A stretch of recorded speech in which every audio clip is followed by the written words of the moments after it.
Apoio Cultural Millennium, Centro de Línguas das Faculdades Trilógicas. Livraria Próton. Faculdade Trilógica Kep Pacheco. Olá, caros telespectadores dos nossos programas sobre a ciência trilogia analítica. Como todas as semanas, estamos aqui transmitindo, as ideias, as descobertas da escola de pensamento do psicanalista Norberto Kepp. Eu queria já adiantar para vocês, aí embaixo no nosso visor, o site da nossa faculdade, Kep Pacheco, bem como o site da faculdade EAD Nossa Senhora de Todos os Povos, os nossos livros, aonde que vocês poderão adquirir, por favor, aqui no nosso visor, e, inclusive, o telefone, que vocês poderão ter informações. O código é 11 de São Paulo, 30323616. Eu gostaria de esclarecer hoje uma pequena, assim, vamos dizer, não sei se é erro, mas um engano que o ser humano comete, achando que emoção, sentimento é diferente da razão, do raciocínio. Então, em geral, acham que a emoção, o sentimento, o amor, o afeto, vem de uma atitude assim espontânea que o ser humano tem. E a razão, então, tem que ser assim um dado, vamos dizer, trabalhado para saber qual é a razão correta ou a razão incorreta. O que eu quero dizer é o seguinte, é que razão e sentimento, os dois se combinam. Não existe razão sem sentimento, sem emoção, e não existe emoção sem raciocínio. E isso é muito estudado no campo da física. Então eu gostaria que o César Soares, parente lá do Tesla, que ele dissesse alguma coisa a esse respeito. Então, tanto o sentimento como a razão são expressões da mesma energia. Então, a mesma energia, quando chega no aparelho humano, no cérebro, em todo o psicológico, é uma só. E a gente tem o raciocínio e o pensamento vindo dessa energia. Então, é impossível a gente ter uma ideia sem ter um sentimento e vice-versa. Os dois são manifestações da mesma entidade que é a energia divina. E a ciência, em geral, separou um do outro. Mas essa separação destrói tanto o sentimento como o raciocínio, a razão. Agora tem a questão da entropia, Sim, aí tem muito o que falar nesse aspecto. A entropia é considerada na física uma lei fundamental. E o que essa lei diz? Diz que tudo tende ao caos, tudo tende à morte, ao envelhecimento, o ferro enferruja, tudo é assim. Só que isso mostra uma limitação muito grande no entendimento da física. Porque antes de uma coisa ir para a desordem, ela tem ordem, ela é ordenada, ela é perfeita. E o que mantém essa coisa perfeita, ou faz ela perfeita, é a energia divina. Então existe a tropia, que o Dr. Norberto Kepp colocou nos trabalhos de física desinvertida dele, mostrando que a tropia é a lei fundamental do universo.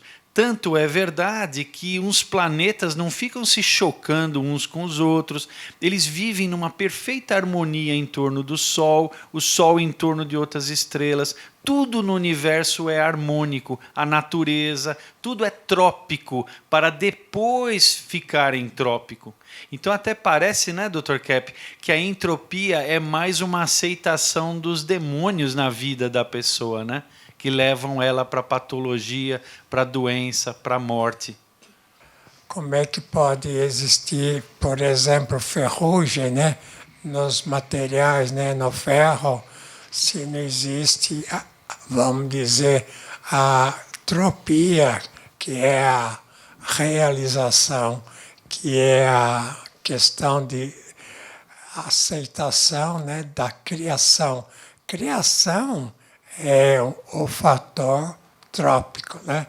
Então, se a gente olha no espaço, parece que o número de galáxias, o número de coisas no céu, né, de estrelas, como fala, está aumentando cada vez mais. E existe, assim, uma criação quase infinita. Então, a criação é a realização.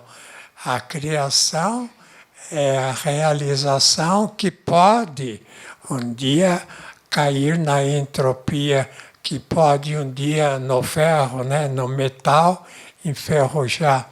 Agora, questão do motor, por exemplo, esse motor aí, Kepp Motor, é um motor baseado no magnetismo. Então, nos ímãs, né, que emitem energia, e essa energia evita, veja uma coisa interessante, as pessoas que compram esse motor dizem que o motor não enferruja como os outros elementos assim feitos de metal, né, feitos de ferro, de maneira que a questão da existência, quando o indivíduo é mais ligado à existência, ao bem, à tropia, vamos dizer aí, é ligado a Deus, né, ao ser divino, ele é o indivíduo que, vamos dizer que antigamente não morreria, né, não morria, de maneira que atualmente o ser humano perece, tem doença, porque ele aceita a entropia. Eu tenho um livro aqui, ó, A Decadência do Povo Americano, que eu publiquei primeiramente nos Estados Unidos, para mostrar que a civilização, como está seguindo, está entrando em decadência. Então, eu escrevi um outro livro, que seria a libertação do povo da decadência, a libertação do povo da entropia, porque a questão da decadência, da entropia, veio porque o ser humano deixou de aceitar a entropia, que é criação. Então, criação é realização. Tudo que existe foi criado. Não existe absolutamente nada que não foi criado, né? Que não fosse criado. Então, quando se fala, por exemplo, até do elemento material, uma estante, uma casa, tudo isso foi criado pelo ser humano. Então, a questão da criação é em maior número do que a descriação. É uma palavra que não existe mais no dicionário, né? Mas diz bem, né? A importância, portanto, da questão da tropia que eles eliminaram. O César fez uma comparação da entropia com a atitude dos demônios. E é exatamente isso que acontece. Quando o ser humano não quer construir, não quer crescer, não quer ir para frente, é que está criando uma destruição. quer falar, dentista? Eu queria dar um exemplo dessa questão da tropia e a atitude do ser humano na entropia. A tropia é em relação aos dentes naturais, que quando nós nascemos, nós já nascemos com todos os germes dentários. E, na época certa, cada dente vai nascendo, primeiro de leite e depois os permanentes. É tudo assim dentro da tropia. Então, naturalmente, o osso vai se desenvolvendo, a mandíbula, né, o maxilar, e aí depois vão nascendo os dentes. A partir dos 17 anos, nascem os dentes chamados do siso, que são os terceiros molares, e fazem parte da arcada dentária dos dentes permanentes. Acontece que, pela inversão, nas faculdades de odontologia, falam que esse dente do siso seria o vilão da boca.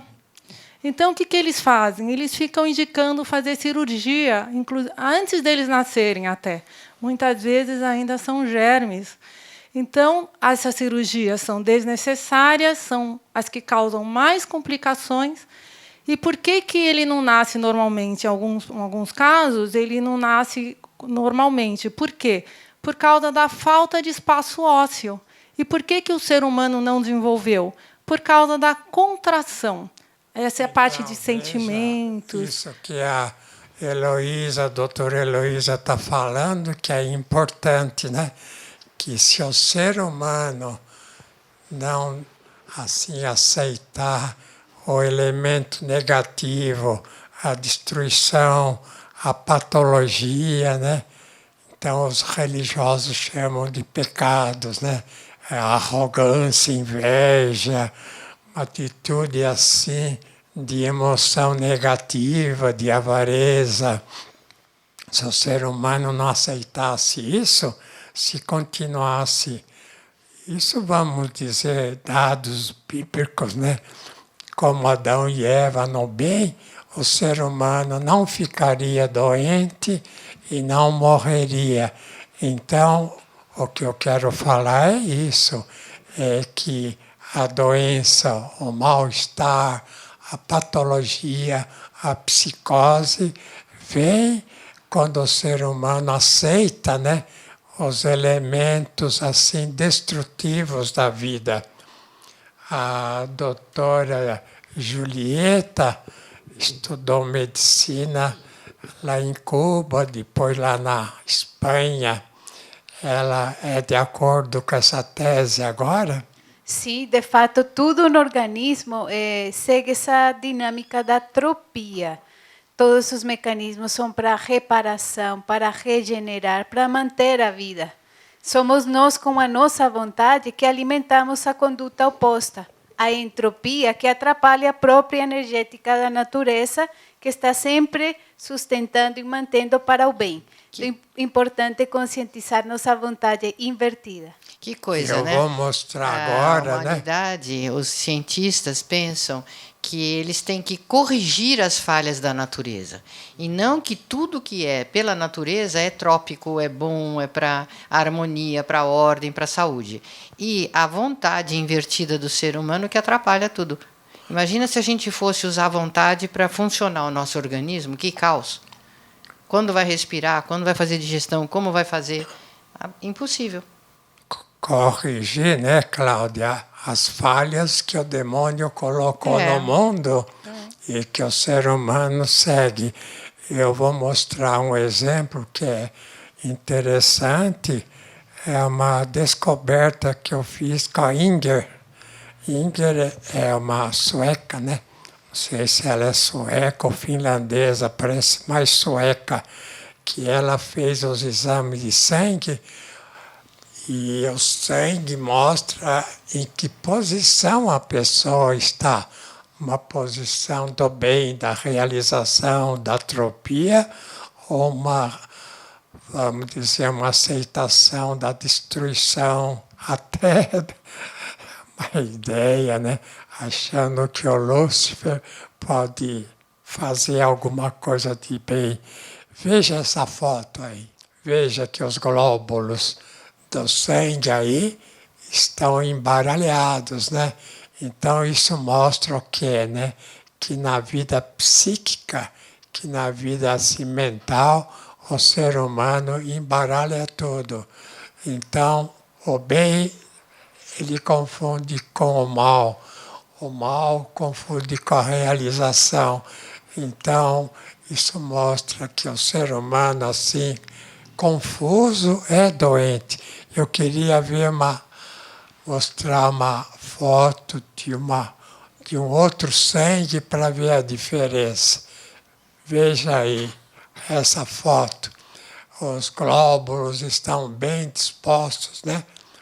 São redondos, normais.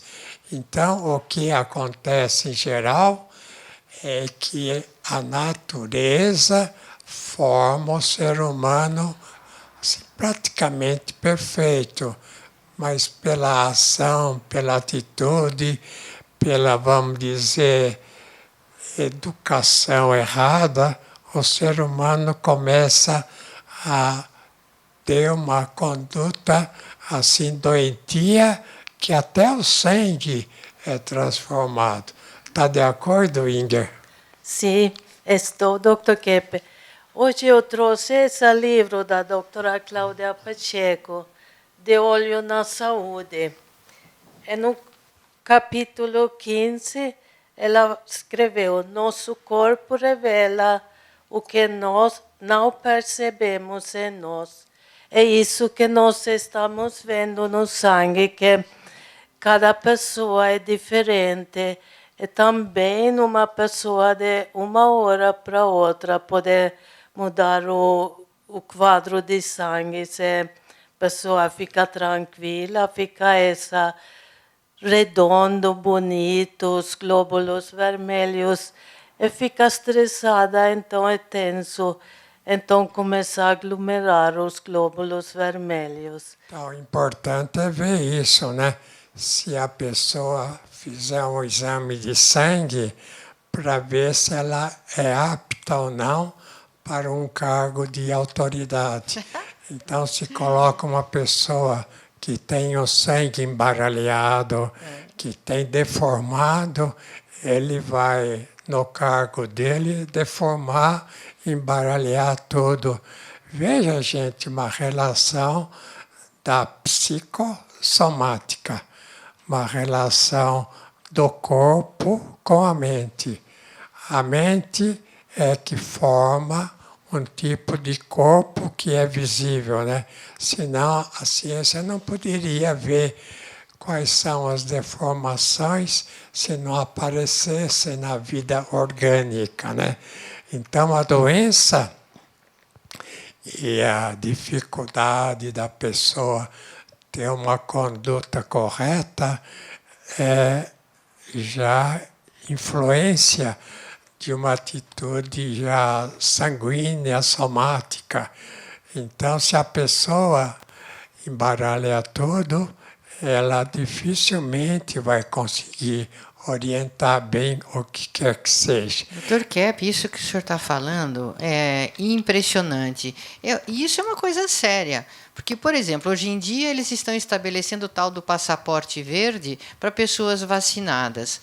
E isso que é fundamental, que, por exemplo, deveria haver um exame do sangue com um aspecto psíquico, né? Para ver a energética da pessoa, como está, se ela está apta ou não a exercer cargos de influência com terceiros. Isso que deveria ser adotado, sim. Imagina se todos os políticos fizessem esse exame, né? Quanta coisa queria ser revelada. Veja um quadro que eu fiz sobre os erros da ciência, né? A ciência moderna. Erros da ciência moderna. Primeiro, o cientista vê o que acontece e emite uma opinião. E essa opinião que ele emite, doxa, né, em grego, essa opinião coloca como uma lei da física. Então, qualquer opinião que não é essencial, pelo menos, né? Então, não tem valor assim científico. Então, a ciência moderna é muito baseada nessa questão de opiniões. Então, o César, que conhece bem, né, a física, ele, por exemplo, Albert Einstein, ele e outros autores, como o próprio Isaac Newton, né, falaram que a questão da ação é uma ação positiva com outra negativa. Então, lembro, Dr. Kepler. Newton? Lembro, baseado em Galileu, né? Que também achava que a energia vinha dos objetos. Newton também concluiu que para um objeto se mover, ele tinha que ter uma força de ação e uma de reação. Ele exercia uma reação.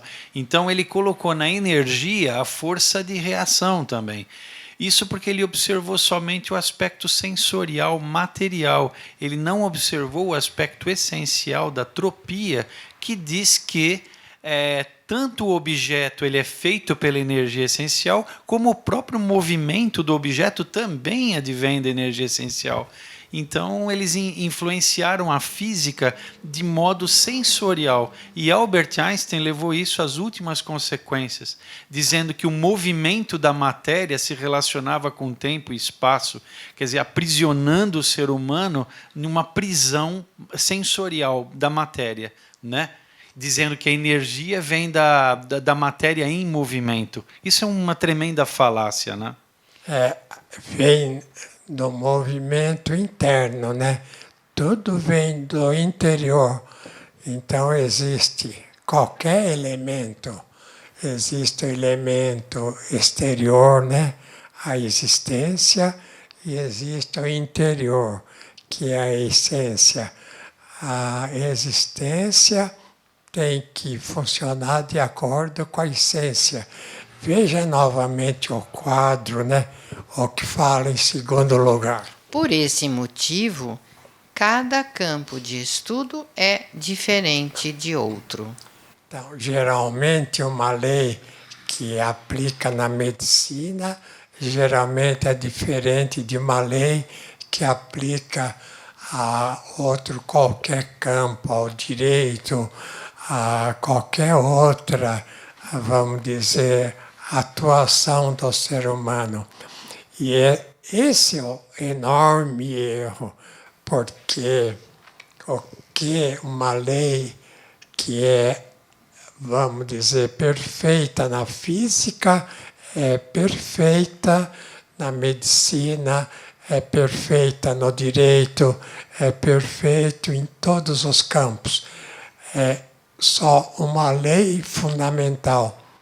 Esse fato é interessante, que falam que, por exemplo, Deus é uno, é uma pessoa, é um ser, não são vários. Então, isso quer dizer o seguinte, que na essência, Deus Pai, Deus Filho, Deus Espírito Santo, tem uma só essência, né?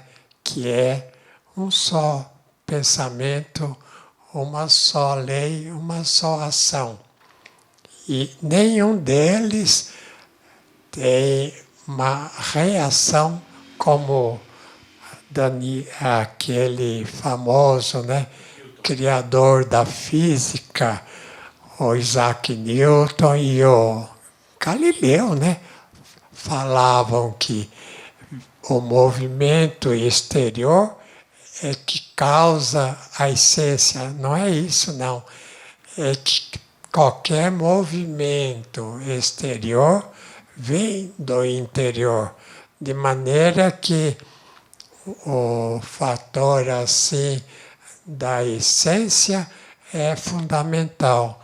Então, na questão da religiosidade é importante isso, porque eles pegaram, né, os pensadores, né, pegaram as ideias gregas antigas e notaram uma enorme semelhança, né, com as ideias assim praticamente certas, né? No próximo programa continuaremos transmitindo essas questões tão importantes, né, para o ser humano, para o meio ambiente, para todos. Até!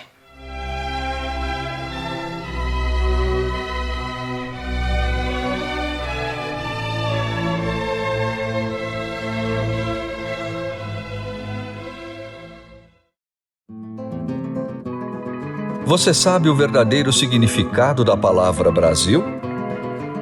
Brasil, nome que significa Terra Prometida, Ilha da Felicidade, Terra dos Bem-aventurados. E não um derivado da madeira vermelha aqui encontrada, pau-brasil. E sabe o que o Brasil representa para o futuro do planeta? As profecias e previsões sobre o Brasil, feitas por literatos, reis, filósofos, pensadores, cientistas, todas apontam um futuro radioso para a nossa pátria. O Brasil deverá ser o líder do novo mundo que surge precisamente agora, a Era de Ouro da humanidade, Quinto Império. Conheça a verdadeira história do Brasil, que não nos é contada nos livros das escolas. História Secreta do Brasil. Adquira agora mesmo www.livrariaproton.com.br. Proton Editora, a editora oficial das faculdades trilógicas Kepp e Pacheco.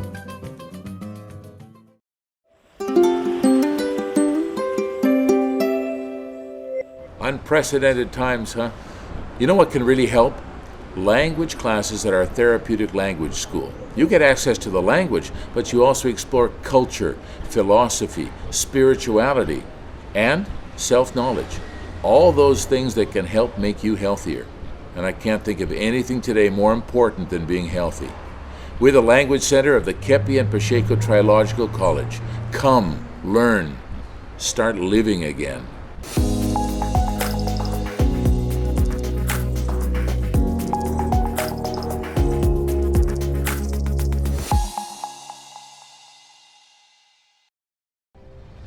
Entre no mundo da consciência. Proton Editora. Mais de 44 anos publicando os livros de Norberto Kepp, psicanalista e cientista brasileiro, o mais original escritor contemporâneo do mundo, segundo o Centro de Pesquisa Científica Nacional da França. A cura para as doenças psíquicas, orgânicas e sociais. As descobertas da nova física e a tecnologia inovadora, premiada internacionalmente. A verdadeira espiritualidade. A desinversão do ser humano e da sociedade. Livros de ciência, filosofia e a espiritualidade em 9 idiomas. Proton Editora. Abrindo as portas para um novo mundo.